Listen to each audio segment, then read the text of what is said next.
My friends, my name's Dr. J. I'm the horse mom who's used career growth to fund our lifestyle and make my daughter's wildest dreams come true while enjoying the ride of a lifetime. I am feeling a little nervous about this week's live, I'm not going to lie. Um, in the aftermath of cancer and a layoff, I decided to sell our dream home. It was an amazing accomplishment as a single mom on a solo income with no child support or alimony to be able to afford to buy a $1.5 million home on 5 acres with a barn and horse in the yard. And to choose to say, I'm going to downsize and simplify my life was quite possibly one of the hardest things I've ever done. And in the aftermath of doing that, we decided to cultivate the courage to move across the country, to simply surrender to the fact that God's way might be better and that I don't always know. And so, in that, I cultivated and dwelled on and meditated on and manifested trust and surrender. And that is darn hard. My daughter says I have CFD, which is control freak disorder. So that is something that makes me laugh, yet also is something that is my work to do in this journey on earth, right? That our souls are these celestial beings that come from the magnificence of God and this great universe. And it's easy to forget that until you stare death in the face and have to plan for what happens to your child in the event this disease that's high growth and very aggressive takes over your life. And so that questioning led me to a lot of inner exploration. And I want to share some of that inner work with you because what I've realized is a lot of people are struggling to find meaning and fulfillment and purpose in their days. And I'm right there with you, my friends. So, today, I was having some thoughts related to a romantic relationship and love, and the thoughts that plague me the most when it comes to men, if I'm being really honest, which is what we're going to do here, is about deceit. And that when men behave in ways that are deceitful, it creates a lot of doubt in my mind. And as I started to wonder about this individual's truth, and I started to realize that when you're not truthful, that's what you see and project into the world. So that person not standing in their truth calls out something that might be true in me as well. I told you this was going to be deep. And in that moment, I realized that the world is a mirror to your being. So this individual earlier this week told me, "You don't know me. If you knew me, you wouldn't say these things." And I thought to myself, how often have I seen men through lies and deceit? Because that's what I'd experienced. So if we want to cultivate, and we're going to transition this right into your business, if we want to lead businesses and careers that are fulfilling, that achieve success, you know me and my normal distribution curve, right? I do not want you in that mediocre middle. You were not designed for that space. So let's learn the leadership skills and behaviors and mindsets that move us towards your top. Pick your percent. You can start with 15, 10, 5, 3, 2, 1, whatever it might be for you. I want you raising your ambition. So as I realized that, I started to think, do I really know this person? Why do I not know him? And what is it that I don't know? And why don't I know it? As someone who's got my background is in learning, and I've had to, I remember when I was gifted the opportunity to teach a course. It was a graduate level social learning theory course in the psychology department. And I felt underprepared. And this professor had been diagnosed with a lethal form of cancer and said, "You're one of our best rated professors, and I know you love your students so much, you'll learn this with them."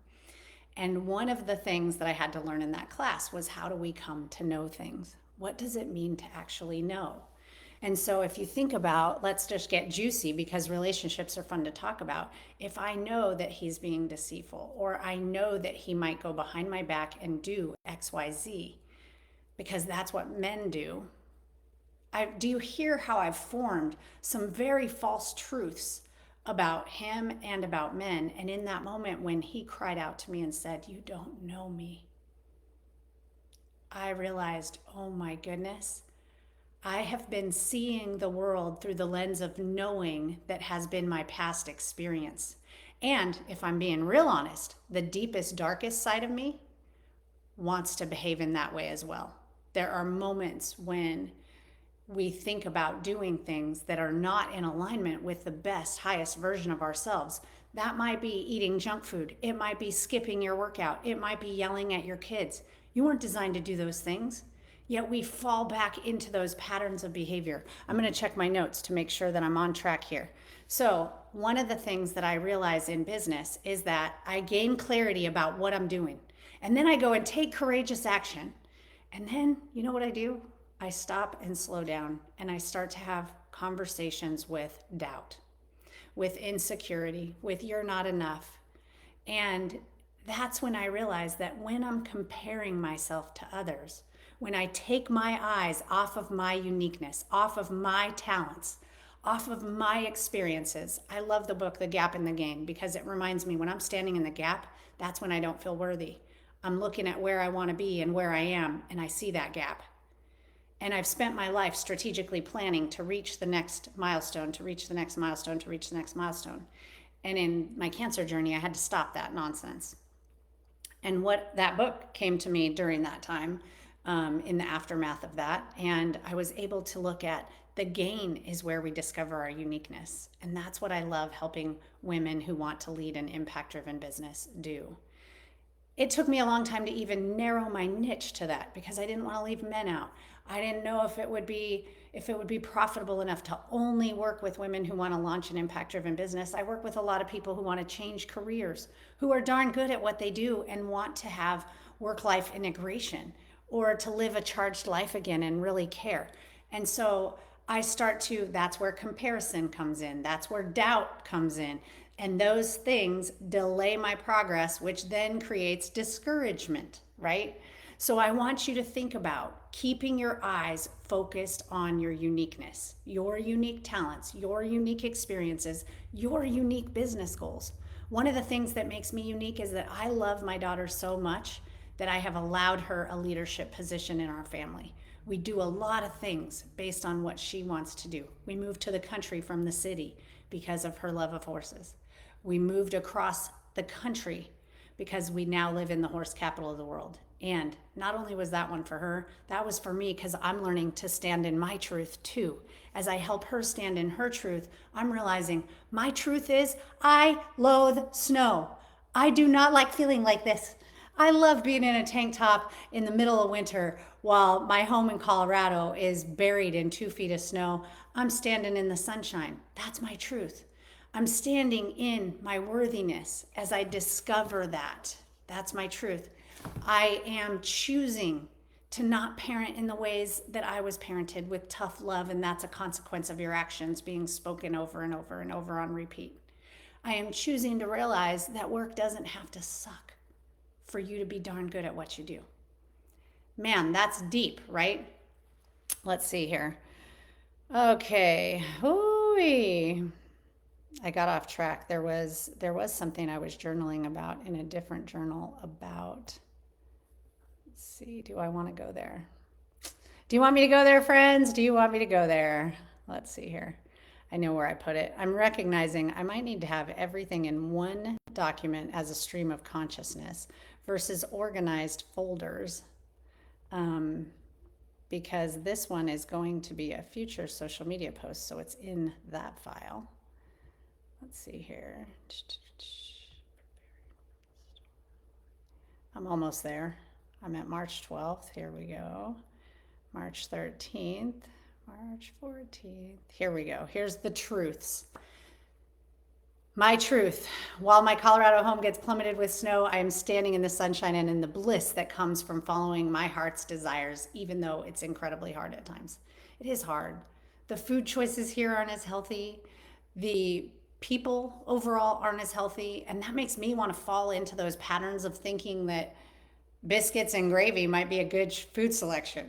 No, my friends, I'm not falling into the Southern patterns of eating. I will not. I'm going to be stronger. And not because delighting in delicious food isn't something that we should be able to do. Not because I care so much about being thin and fit, but because I know that food is our fuel. Food energizes me. Food also calcifies your pineal gland, which connects to your highest self. So if you feel like you've lost your connection to God and the divine, look at what's on your plate. I know these things, and therefore I do not eat those things. As a dear friend of mine says, when you know better, you do better. The truth that my workday does not have to suck. The truth, this was the one I needed to find, that hurt people. And the trauma and pains of my past have nothing to do with me and everything to do with their own journey of learning. The truth that I don't have to parent the way my parents parented me, with tough love, and that's a consequence of your actions. The truth that I don't have to be so darn hard on myself either.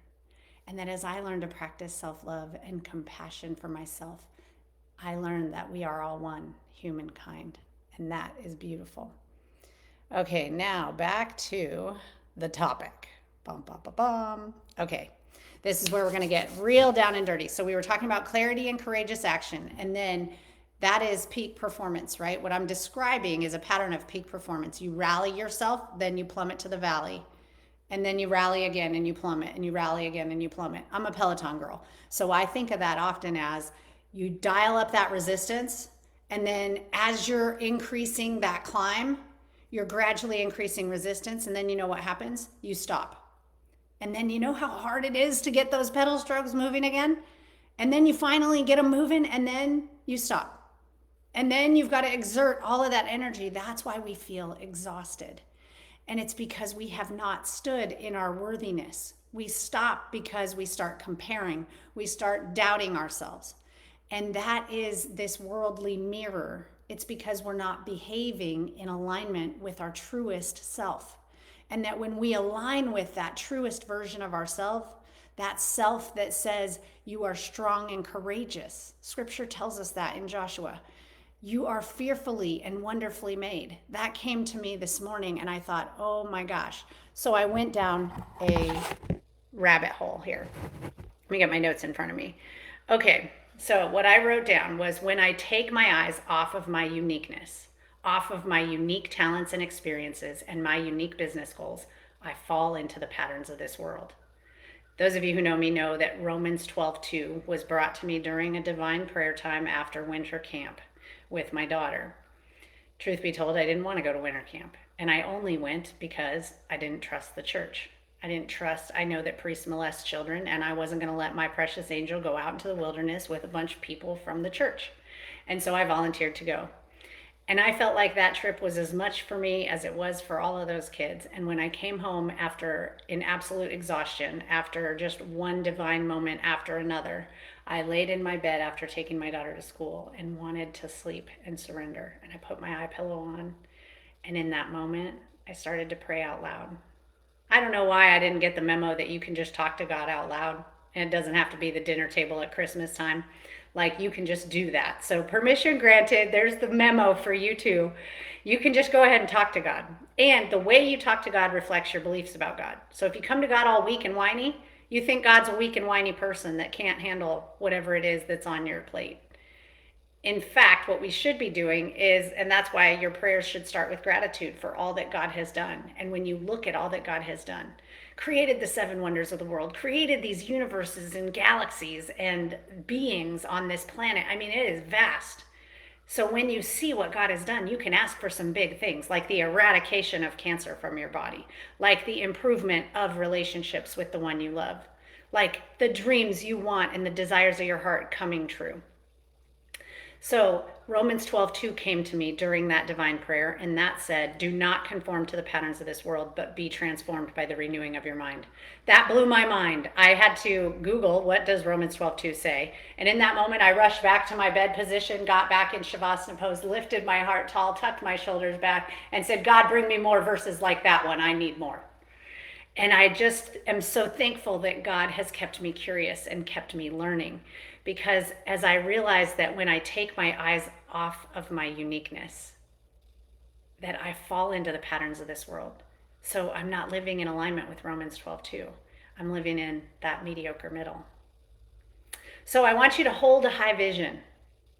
In church, we're talking about the fear of the Lord. in this series that we're learning. And the fear of the Lord is the highest vision of God. It's not about what we were taught, where we have to be afraid because God's always watching, or that he's condemning and criticizing you. I was raised to believe that God was that. And now, through my cancer journey, I've learned God is a waymaker, a miracle worker, a promise keeper, a light in the darkness. So anytime I struggle to know God, I say, God, reveal yourself to me. I know that it's okay that I have doubts about you. I know that we're wired that way as human beings. I know that you love us and accept us even when we're doubting. And I was raised to learn that you're critical and condemning. And now I'm learning that you're a waymaker, a miracle worker, a promise keeper, a light in the darkness. My God, that is who you are. Be real to me in this moment. Show me who you are. And you know what? He never shows me criticism. He never shows me condemnation. He shows me hope. He shows me a way through. He shows me how to just take that one next step. And I know that he'll do that for you too. So I want you to hold that high vision. I want you to just ask God to be real to you. And that the fear of the Lord is keeping that high vision, because God is fearfully made. We are made in his image, and that means we are fearfully and wonderfully made. So I started to realize this morning during my divine download, I've been told that I have an inner psychic power. And I don't really even know what that means, but that I have basically surrendered that power to the world because I assume that everybody else knows more than me. I start comparing and think everybody else is doing better than me. Are you with me, my friends? Does this happen to you? If so, talk to me, please. Am I alone in this world? Anyhow, so I know I'm not alone. That's why I'm sharing this. So this thought came to me, and this is the thought for the week. The world you experience is a mirror of your inner world. So if your inner world knows God, the world you experience will be more magnificent. If your inner world is rooted in your truth, that you are fearfully and wonderfully made, that there is brilliance within you, that you have uniqueness, you are listening because you know that is true. So do not allow your mind or your outer world to be out of alignment with that inner truth. When your inner world is grounded in this truth, your outer world will reflect the desires of your heart. Yet most of us, myself included, have spent our lives never living in that space. And I believe the only reason I've discovered this truth is because I was told to focus on relationship over religion. Thank you, my sweet Sam. Gigi's barber taught me that, and she was a safe place for me to say, I don't know about this. These things don't make sense to me. These experiences from church are just things that I was, looking back, letting get in the way of me and God. And she told me, just focus on relationship over religion. Turn to God, ask him. And so I did. And as I mentioned, I struggled with that criticism and condemnation, and I wanted to be aligned with the divine. And I took every thought captive, and in every circumstance, I prayed, God, reveal yourself to me. And I've learned that I have that strong intuition that's our feminine energy. So there was some research done with over 60,000 survey participants across the globe in Fortune 500 boardrooms that said femininity is the operating system of 21st century prosperity.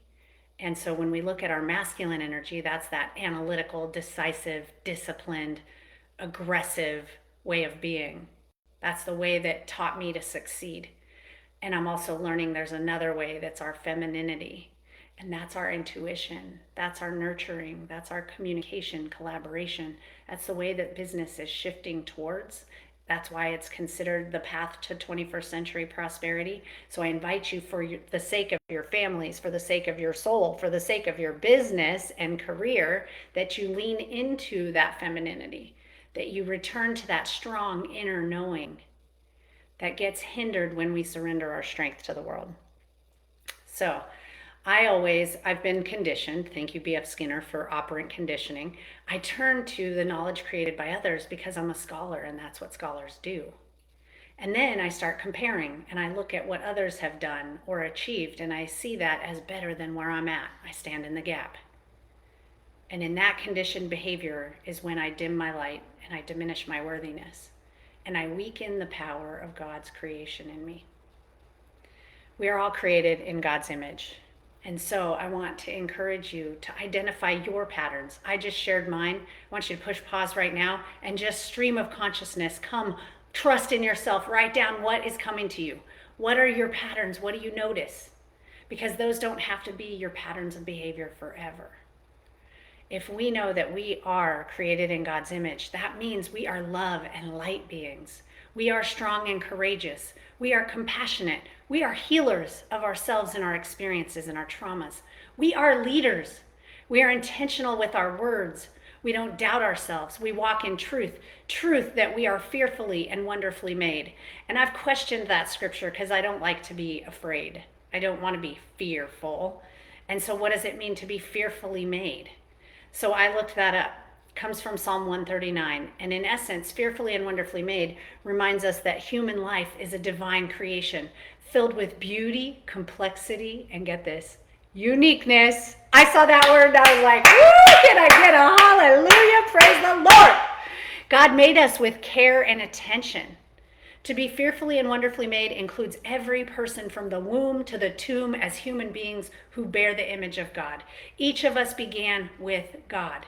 We were uniquely designed by God. We're made in God's image and assigned to our times. Is that not beautiful? So you have a choice. You can look back with regret. You can look forward with fear. You can live in the mediocre middle right now in this present. Or you can take hold of the truth that you are fearfully and wonderfully made. That the reason that you feel called to do the work that you're doing is because someone else is energetically asking you to be here for them. I got to see that with my first client. Every time I doubted myself, every time I doubted the program I was creating and whether it was good enough, whether I'd included enough scholarly research from peer-reviewed journals, all those things, when I met that first client and she said, I need you, you came at the perfect time, I was validated and I learned that that is true. So maybe we need to look at ourselves so that the mirror that we see in our external reality in the world is grounded in truth. So can you walk with me this week and do that? And I want to invite you to join me. I'm leading a worthy book study. I would love for you to join me. It's never too late. You can just hop in and dive in. My community is loving, is kind, is uplifting. And as a scholar, I can summarize information really fast to get you right caught up. So you don't have to have read the book yet to be with us, to discuss your worthiness and to bring your worth and your intuitive knowing into the conversation, and to allow the law of reciprocity to also fill you. Because as women, we're often giving, and guess what? It's time to receive as well. So my friends, with that, that is our message for the week. Woo! I feel like we went really deep into this whole notion. This was a revelation for me this morning. And instead of summarizing books and bringing that knowledge to you, yes, I'm still reading. I can't cut out the scholar. But I'm sitting still in silence in my inner knowing. That's why I'm a day late to this whole production. Because what I was going to say, based on summarizing this text, was not in alignment with what my calling was to say. And I don't even really know how that works. I have no idea how God just pulled me aside this morning and said, hey, honey bun. And I just started typing as fast as I could, all of this. So I would love to hear from you. Is this meaningful? Do you like it better than when I'm Little Miss Scholar bringing you all the facts and spitting truth? It feels more fun to me. It feels a lot more playful. So if someone's on your heart right now, that's that vibrational energy saying they need it. So I want you to share this with whoever comes to mind in this moment, because we are the rising tide that raises all ships. When we stand in our truth and in our worthiness, we give others permission to do the same. When I read Jamie's story about walking into a grocery store with her rosacea and her red fleshy skin, and this other woman seeing her and smiling like, thank you for seeing me. Thank you for knowing me. It hit home so badly because I never feel beautiful enough myself. And one of the things that's the hardest for me in the aftermath of cancer is I lost over 40 pounds. I'd lost 19 pounds of my COVID weight gain. And then, right as I was feeling good, cancer came along. And I used food and biobehavioral choices to change the trajectory of my disease. Otherwise, I'd be sitting here bald with you right now in the aftermath of chemo. Instead, I had a lumpectomy and 4 weeks of radiation, and my oncotype came back so low that my treatment plan was concluded. And I'm now cancer-free, baby, so you can do anything. Don't you let anybody tell you otherwise, sweet soul sister. But what happened is as I started to use food to cure my body and heal my body, I started dropping a lot of weight. And while it feels good, because for the first time, I'm going to stand up and show you, ladies. For the first time, I do not have a muffin top. Do you see that? It turns out this is how my waistline looks. It turns out I got guns. I got tries. I feel really good. But you want to know what doesn't feel good? The breast that was radiated is plumper and firmer than my natural breast. And it makes me feel unattractive. It makes me feel like I'm not pretty anymore. It makes me want to put on fake padded bras or think about getting breast surgery and implants. And I was raised to value natural beauty. And I also want to be natural beauty, to show other women that you don't have to be fake to be beautiful. That's so important to me. And for women who do choose to put on fake lashes or fake nails or fake implants, that if you need that to stand in your truth, stand in your truth. I'm not asking for a debate on the subject. I'm asking for you to stand in what is true for you. If you need that to be your truth, then so be that.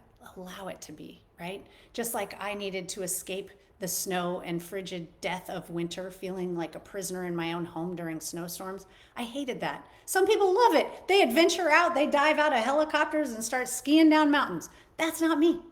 That doesn't mean I can't appreciate that that's their truth and have a big hoorah fun for them, just as I grab my surfboard and head out to the ocean, right? We all get to be our unique selves. My unique self wants to be naturally beautiful, but I don't feel naturally beautiful because I don't look like the big busted woman in the Gold's Gym ad that I see whenever I'm looking at the local fitness facility, or the women who just look so beautiful with their full-chested, perfect boobs. And mine aren't like that anymore.